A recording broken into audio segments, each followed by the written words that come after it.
ముఖంగా జగన్ కి నేను హెచ్చరిక జారీ చేస్తున్నా. మా జోలికి రావద్దు. పొరపాటున వస్తే నీ సీటు మర్చబెట్టి నీకు సీటు లేకుండా చేసే బాధ్యత మేము తీసుకుంటాం. ఎలా చేస్తామో చూపించాలా ఇంకొకసారి. ఇదిగో బా జగన్,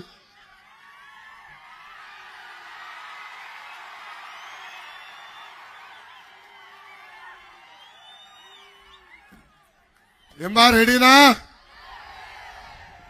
రెడీనా? సీటు మడత పెడదాం. రెడీనా? వదులుతామా ఈ జగన్ని? జగన్ చూస్తే ప్యాలెస్ లో ఒక పిల్లి గుర్తొస్తుంది. ఆయన చేస్తున్న తప్పులు చూపించడానికి, రైతులు చేసిన అన్యాయం చూపించడానికి రాజధాని ఫైల్స్ అని ఒక సినిమా కొంతమంది తీశారు. ఆ సినిమా బయటికి రాకుండా అడ్డుకున్నాడు. ఆ రాజధాని ఫైల్స్ సినిమా చూస్తేనే జగన్ కి భయం. రాజధాని ఫైల్స్ రాకుండా బయటికి రాకుండా చేశాడంటే దాని అర్థం ఒక రైతుల్ని చూస్తే జగన్ కి ఉచ్చబడుతుంది. రాజధాని విషయంలో జగన్ ఎన్ని రకాలుగా జే టర్న్లు తీసుకున్నాడో ప్రజలందరూ ఒక్కసారి ఆలోచించాలి. ఆనాడు ఏకంగా వాషింగ్టన్ డీసీ లాంటి రాజధాని కడతానన్నాడు, కట్టలేదు.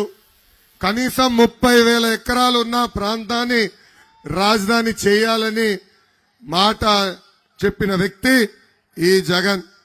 అంతేకాదు, ఇప్పటికీ చిన్న రాష్ట్రం ఏం ప్రాంతాల మధ్యన చిచ్చు పెట్టకూడదని ఆనాడు చెప్పిన వ్యక్తి ఎవరు? జగన్. జగన్ పేరు మర్చిపోయి సైకో అంటున్నారేంటి అందరూ? జగన్ పేరు మార్చేశారు మీరందరూ. సైకోనేనా? సైకో జగన్ అనాలి స్వామి. ఎందుకంటే వైకాపా పార్టీలో ఉన్న వాళ్ళందరూ సైకోలే. గ్రామ స్థాయి నుంచి రాష్ట్ర స్థాయి వరకు ఉన్న వాళ్ళందరూ బ్లేడ్ బ్యాచే. మామూలు సైకోలు కాదు వీళ్ళు. ఇంకా అమరావతికి నేను మద్దతు ఇస్తానని చెప్పింది ఎవరు? సైకో జగన్.